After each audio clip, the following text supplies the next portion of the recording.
So, good morning, good afternoon, wherever you're watching and whatever time you're watching. We've brought you another little snippet from Amanda Pedland-Tam's journey. We are trying to create some content for people to demystify little bits and pieces that come up in life and make them a little bit easier to understand. And today we have the rather fabulous and very, very much ADHD Fab Nolker, who is an ADHD specialist coach, practitioner and consultant, who is the founder of ADHD Sheppey and delivers a fantastic programme locally for our children and young people, and corporate training nationally as well, to spread the word and destigmatise some of our young people. So thank you, Bev. Welcome. Hello, how are you? I'm good, thank you. So for people that don't know, you're diagnosed with ADHD, and some people have suggested that I may have elements of ADHD. So there may be some fidgeting going on during this video, because generally when you and I speak, we do normally have to have a talking ruler or a talking pencil. So we will try to make it coherent for everybody and understandable, but there is a real possibility that we'll go completely off task and just fidget and talk nonsense. But that might amuse people as well. I'm fidgeting, don't worry, it's fine. I'm doodling. It's just hidden. Yeah. So I mean, something that I'm really passionate about, Bev, and you know, I work with lots and lots of young people, and I'm the parent of a young person, young adult now, with ADHD. So we've had a 21-year journey since she was diagnosed, and the stigma that comes with that is very different for every family. It affects how you parent. It affects how the child can be parented. From my perspective, as a professional that spends a lot of time with children and young people, I think my biggest issue is around what people don't necessarily understand clearly, is around behaviour. Yeah. Because I work with lots of children and young people who have developed behaviours. They're very shameful of those behaviours because they've been labelled as naughty behaviours. And sadly, we still see the phrase, it's just an excuse for being naughty. It's a naughty condition.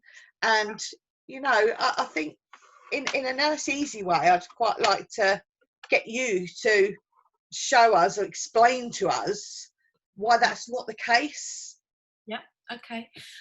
Well, when I work with families, as you know, I developed a programme that works on helping not just the family understand ADHD, not just the parents, but the child, because ultimately it's their brain. They need to understand how their brain works so they can help manage it, because ultimately their family isn't going to be around mothering them or fathering them forever and caring, so they need to be able to manage. So I use a snow globe. So I use it in the sense that I explain to a child that this is their brain, and the snow inside it, that is the dopamine, that's the neurotransmitters. You've got your noradrenaline, you've got your dopamine, and they're sending all of these messages between the nerve cells to help them with their executive functions, their problem solving, their reasoning, their impulsivity, you know, those neurotransmitters that are saying don't walk out into the road without looking left and without looking right.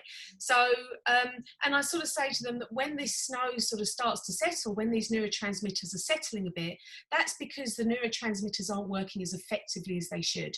And that's what it's like in an ADHD brain. Our neurotransmitters they're not like this. A neurotypical brain, oh, yeehaw, you're flying, because you can do everything that you want to do. You haven't really got to focus intently on things. It's an automated way of doing things. But people with ADHD, we have sleepy brains. There's lots of theories that surround it. It could be that the nerve cells and the synapse the gap in between the nerve cells is narrower, so you can't get as much dopamine. You can't get as much. Yeah, there you go. I can't find my dopamine one anywhere. I don't know. I've only got an adrenaline.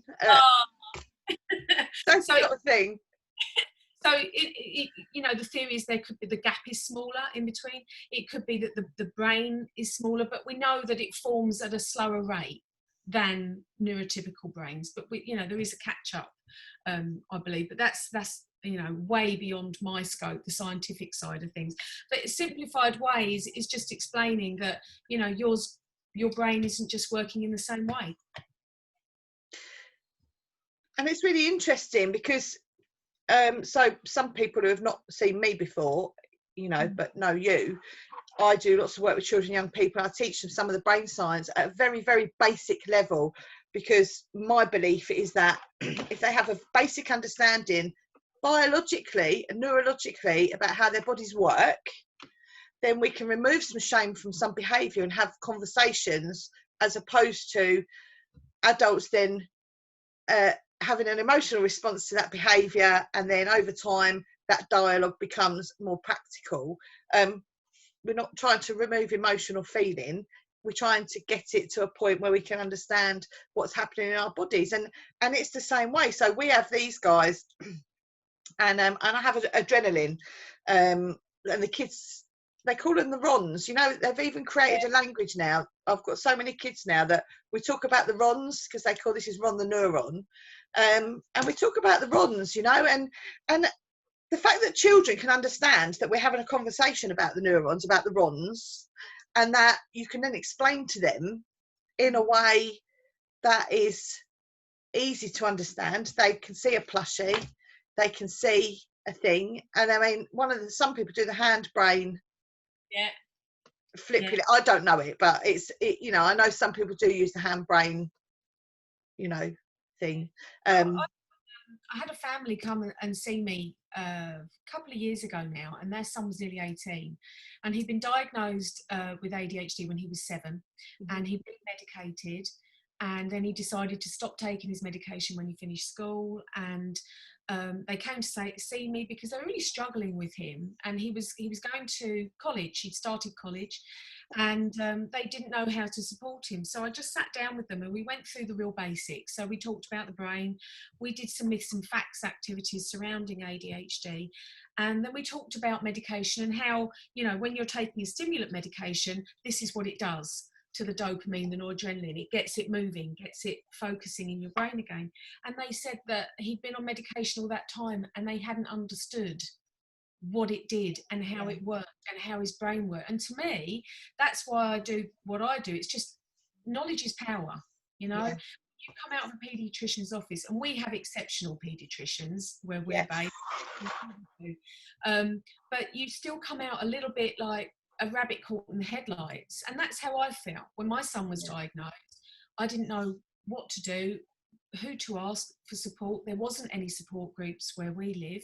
So I signed up with the ADHD nurse, Helen Dove, who's exceptional.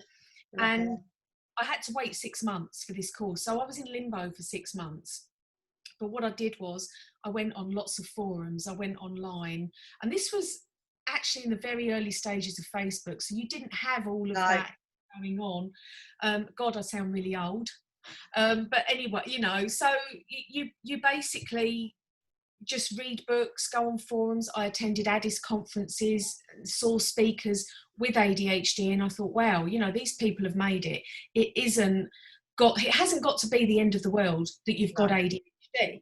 And that's why I started the support group, because I wanted to help other people understand that, ADHD doesn't have to be the end of the world. Your child they're different. Let's just learn to work with their differences, and they all have amazing qualities, don't they, as you know?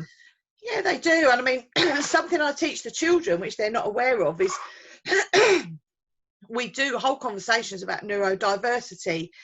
It's part of the narrative too. Hang on, I'm going to have take away that stigma that they should be a normal, that there should be a specific. Now, I'll make it quite clear that, for let's not get into society and politics, but there are rules and there are boundaries, and they're there for a reason. So we don't try and say you don't have to have those, but for them to understand that this is a model of a brain cell that is a millionth enhanced. We each have about between 83 and 86 billion of these in our head. Not this big. But that joke's going to wear thin really quick. The kids have all heard it, everyone, we've heard that, but I have to come up with something new. But anyway, it still works at conferences and training. So we have all of these in our head, 80 plus billion of these. They can each transmit information over 100,000 different ways. So, you know, different research comes up with different figures. And over the years, I've seen anything from 30 trillion to 40 quadrillion different ways of processing information, each person, each brain. So if each brain has at the minimum 30 trillion different ways of processing information, we've got 8.7 billion people on the planet. Now, I don't even know statistically what that means in terms of how that breaks down, but what I do know as quite a simple person is that there is absolutely no way with my 30 quadrillion plus different ways of processing information, I can be exactly like anybody else. Exactly. So whatever labels you give me, and actually one of those labels, you might just think I'm an idiot and you might not like me. Well, I'm okay with that. But you can give me some scientific or some medical labels.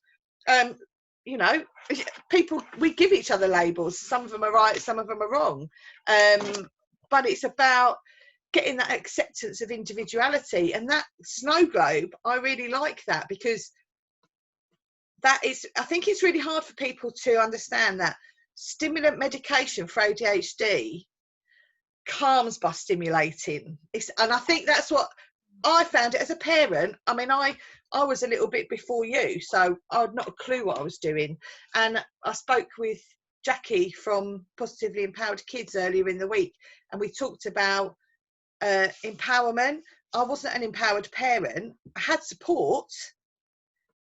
We were under Kim Selby from a very early age with a lovely Dr. Mustafa. You know, Abby did okay despite other areas where she should have had more support. She did okay, but certainly not through my being 100% confident in my parenting, because it was led by health professionals and other practitioners and criticised by lots of other people close by. And they might be right, they might be wrong still. She'll tell me when she's an adult and she's a parent, she'll say, you know, that works really well. Actually, probably what we should have done was that. But I didn't have the answers. I don't have all the answers. And she's proud of how I can support kids now, but we both recognise that that's something she could have needed. So do your personal experiences fed into your desire, apart from being a mother, but you know, that whole system of wanting the best for your child but not necessarily knowing how to get it? I mean, I was a parent that was in pure denial. There was no way that my child had ADHD. And the school will vouch for that. You know, I was even taken into after school into the classroom, and there was a chap sat there and the teacher, and I was thought, what's happening here? It was like an intervention. It was basically an intervention. The dad that was there, his son had ADHD, and he was there to convince me that, you know, it's okay having ADHD, it's not a problem. And I was like, but he doesn't have ADHD. But the reason, Amanda, that I didn't think he had ADHD was because everyone else is ADHD. So that was our normal. So Mason, you know, he'd come home from school and it was like, you know, we'd be dancing through the house to, you know, Disney songs. Obviously he was back in primary, although we still do dance to Disney songs. And, you know, it was just a crazy household. Yeah. And that was our normal. So it did take me a while. And with the support, I mean, Dr. Mustafa at Medway, she was exceptional. She's seen Mason right through. And I love the fact that she's still there and he gets to see her, and she sees him flourishing because she really helped us with his, you know, getting to school that could really support his best needs. And then getting a diagnosis myself sort of 4 years ago, that was the turning point, because I always blamed my husband. He had the wobbly leg, you know. He would sit there and his leg was doing this constantly.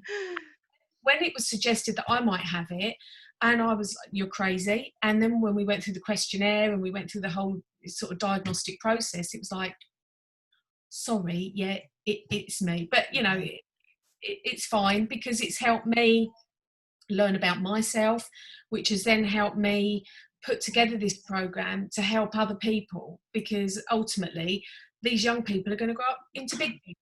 So, Yeah. you know, how wonderful that not just what I'm doing, but the knowledge that is just out there now about ADHD, the stigma's being reduced. They can actually start to grow up into a society, a more accepting society, and not Yeah. be, and, you know, just have negativity. Because as you know, people with ADHD, they have up to, you know, I think there's this statistic going around, isn't there, that children with ADHD have 12,000 more negative messages than a normal Yeah. child before the age of 12. Yeah. So huge, you Yeah. know. Yeah, definitely. And, you know, and that has a knock-on effect through to adult life. I mean, young adults, your support group goes up to what age for children? It doesn't. So they can cross over into the adult bit. We do an adult group as well, but I mean we have a Friday afternoon. Obviously we're meeting virtually at the moment, but we have a physical group that normally meets on a Friday. Adults can come to it, parents, carers, we have foster carers, we have grandparents. You know, it doesn't matter. The more people that want to learn about it, come along. You know, I'm all for it. Just Yeah. come along and share your story, and, you know, let's just make this world a much more accepting place for people with ADHD. Yeah. And so, as well as the ADHD element, we've got the comorbidities that go with ADHD, which, you know, we could do easily a minimum of a whole day on each and every comorbidity.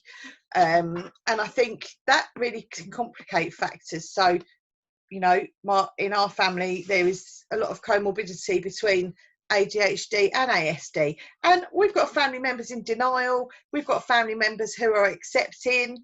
You know, when, in the early stages when my daughter was diagnosed, what I heard a lot was, well, all families do that. And that's normal in every family. And actually, we all feel like that sometimes. And I think the penny's starting to finally click that actually, no, we are a busy, creative, imaginative, sensitive family. And whether you want to label that or not, it gives us a unique skill set, which comes with sometimes some sensitivities that you have to learn to manage a little bit. And that can be different. It can be difficult, but then you throw in a few other things and that can make it even more complicated. Absolutely. I mean, we've got comorbidities in this household, and I mean, all my daughter, my son, and my husband have all got dyslexia. My son has autism as well, and a couple of other things. And actually, what we found is that as he's grown, that they've just manifested. We didn't necessarily see them straight away. They've just sort of started to appear as he's grown older. And you know, I think if you can deal with one thing, you deal with it, and then you get another thing come along, you deal with it. It's not too overwhelming. You know, I have families that come to the support group, and, you know, they've got children who are very complex. You know, there's Tourette, there's ASC, there's rejection, sensitivity disorder. There's lots of things going on. Anxiety, huge among our children. And, you know, all you can do is just support them as best you can. Yeah. And I found I've been to your group, and I actually find it a really lovely place to be. And you know, I brought Abby, and she was very comfortable there. She did say actually that although she's avoided things like that, she actually did feel really comfortable. And I know when we get going, she's going to come and probably park herself down there a little bit, as I will be, because, you know, being able to have those conversations and share some of the information we know. I mean, even just a simple conversation, and it is sometimes a simple conversation, and these are some of the conversations that are not had because problems wait until it's a more professional conversation. Yeah. So there was some criticism about something the school was doing in one of your meetings, because I work in schools and was able to say, actually, this is government policy. This is what the law is. So how would the school then fit around that? So then for us to reflect as a little group, oh, actually, and sometimes that conversation is really hard to have between parents and education when you have a child with ADHD, because normally the conversations are happening around behavioural issues, which makes it very personal. And lots of families with ADHD, we're all a little bit touchy and a bit sensitive, a bit quick to react sometimes anyway. So those conversations then become more difficult. I mean, personally, I remember when Abby was at St George's, sitting on the floor in the office grizzling because I actually could run out of words. I was so frustrated with the teacher at the time, not understanding what I was trying to say, and basically saying that it wasn't happening what was happening. And I was rescued by a lovely Year 5 teacher called Mr Oates, and he was the teacher that got her. Yeah. Him and a few other teachers, you know, having those few key people that really get your child. But, you know, it's about how we maybe get the conversation going and, you know, have some of those conversations. What I really liked, and I think we need to do more of, was your ADHD Sheppey conference. Yeah. There were a lot of local people, a lot of local families touched by ADHD, and I spoke with grandparents, parents, people whose minds were changed and re-educated in a day and saw things very differently and were moved by some of the conversations. And I think that's sort of something in action like that, something experiential. I think that for me, what I wanted to do with the conferences, we started doing them 4 years ago. And that was because if you wanted to go to a conference in this country, London or further afield, and our families, you know, we're in an area of social deprivation, aren't we? So we can't afford to do that. So the idea was to bring the conference to the island, not take them and make them travel. That way, they could, when I had it on the midweek, the children could still go to school, and then they could still attend and go and pick the kids up. And this year, or as you know, last year, we decided to do it on a Sunday. Or was it a month? It was a bank holiday. It was a day off, wasn't it? It was a Sunday morning. Sunday. Yeah. So we decided to do that, and I got support workers down there and paid them, and they looked after the children. So the children were being supported, but the idea was to get the dads in, because ultimately the conference used to be very female orientated. And the women would say to me afterwards, you know, I wish my husband could be here. I wish he could understand, because he really needs to get it more. And that's why we did it. And we had a lot more dads there. Yeah, and it was good. You know, see them involved with it, and you could see little light bulbs going off. And the speakers, they've all got a connection with neurodiversity, whether it's dyslexia, autism, ADHD. They're living it. And for me, that's the most empowering part. I'm seeing someone up on that stage who's actually coping with ADHD or ASC or whatever they've got, and they're living their life. They're living their best life. And that's what we need to do with our young people, is to, you know, let them see there are huge possibilities. I mean, I was doing a coaching session online with a young girl the other day, and she said, for my birthday I got one of these hoverboards, you know, and she got on it, and she's showing me what she's doing, and there's no way I could do it because I haven't got the core strength anymore. I would break something in minutes. And I said to her, do you know who invented that? And she said, no. I said, a guy called Dean Kamen. He's got ADHD. He's this fabulous American inventor, and he's got this amazing brain, and he invented that thing that you are now standing on. And she was like, wow. So, you know, if we can just bring little snippets of that into their life and make them realise that ADHD is a positive, it can be a huge positive, and it can be a huge drive to make them be their best version of themselves. Yeah, 100%.